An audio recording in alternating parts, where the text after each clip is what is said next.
Hi, I'm Mark Brunton. I'm the Operations Section Chief for CAL FIRE Incident Management Team 3, and I'm going to give you tonight's briefing on the CZU Lightning Complex. Today, again, we held a lot of good fire up here in Division Gulf and Kilo. Again, this is, we're just patrolling it. This is a back door to fire potentially burning over into Santa Clara County, into the communities such as Palo Alto, Los Gatos, and Los Altos. And so we wanted to make sure this was really sealed off and look good, and it is. It's holding well. We're continuing to mop up and patrol that heavily, so we're very confident that that's going to hold and be a very good control line for us there and part of our containment strategy. We still have some fire burning down into the creek, Butano Park, as well as in Loma Mar, but we're just continuing to monitor that. Part of our strategy, let it get down into this creek down here, and once it gets down there, we're able to get and attack it because it's right in some favorable ground that we're looking at utilizing. Continue to add as we can black on our map, which means containment, and we're putting in control lines throughout where we find favorable ground. Some of this, once again, we're letting it burn down to an area where we can get right after it, where it's more favorable and not too steep or rocky or anything that for our resources to have best effectiveness. Looking really good down on the coast. As we move further down, we get down towards Davenport, and that's looking really good.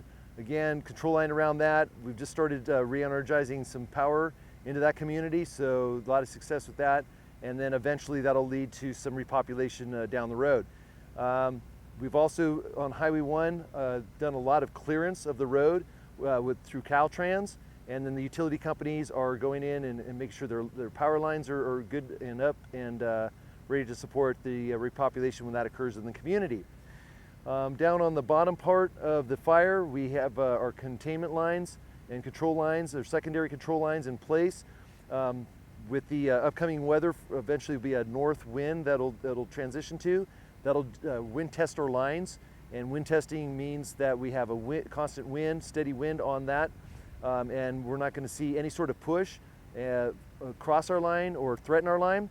And once we have that and the extinguished fire, then that for us is an excellent indicator that we're not going to have any further spread of the fire to the south. So we always want to, when we have control lines in and we've done burnout operations and we're extinguishing, we'd like to have a wind tested line, because that's kind of the 100% that is controlled, and we're in good shape there. So again, those lines are really protecting the community of Santa Cruz and the UC campus, and as of this evening, they're starting to repopulate the UC campus. So that's a really great sign, and they're doing that because of our confidence in that part of the fire. The Highway 9 corridor continues to be a challenge for us. We've gotten a line around most of Felton, and tonight, this afternoon and tonight, we were burning in some lines, a control line that we've established just around the north side of Felton and below Ben Lomond. That's a good critical piece to really close off the door so that we won't have any sort of infringement upon the community of Felton. Once that's completed, this burnout operation is very controlled. It's a very planned event. And we had to start a little later than anticipated. The weather didn't quite participate like we were expecting it to. So because of that marine influence that stuck around for a long time, we had to delay the start of that operation. But we were able to start that operation about 3 or 4 o'clock this afternoon. And then with the typical conditions that we see where the relative humidity drops and it does get drier and the air mass drier, then we actually will see a better burning condition for that burnout operation. So we're anticipating that to go rather well. It's going to go a little longer than we expected, but I think we're going to have a lot of success with that. And once that's done, that's going to be huge for us. We'll continue, as we have been, continuing to construct line behind the communities. So up past Ben Lomond, up past the community of Brookdale. That's looking really, really good, really in good shape. And then continuing up Boulder Creek. And behind that community, we're continuing to put line as we get more resources that we've been getting throughout the day. As a matter of fact, more crews we've received, and we're anticipating receiving more crews. That's a lot of good area for our Type 1 crews to work in. And when I talk about Type 1 crews, those are we type our crews. They give it different typing. And Type 1 means that they are of the highest standard. means they have a certain level of training. They can produce a certain amount of line in certain fuels in a certain time frame.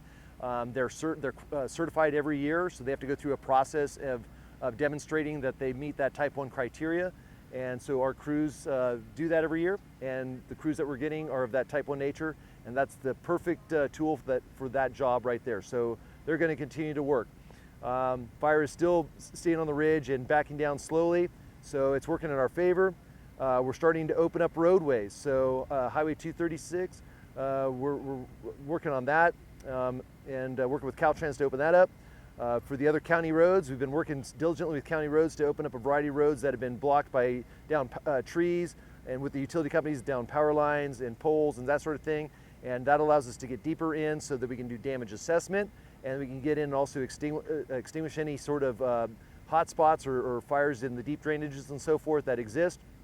And it's a methodical process, a lot of work because of a lot of the downed materials on those roadways. So it's going to be a painstaking process, a long process, but we're going to chip away at that every day.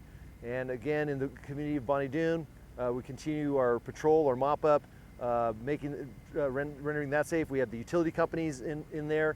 They're doing their work to start trying to restore that to some normalcy, as well as other parts of the fire that we've have extinguishment and containment.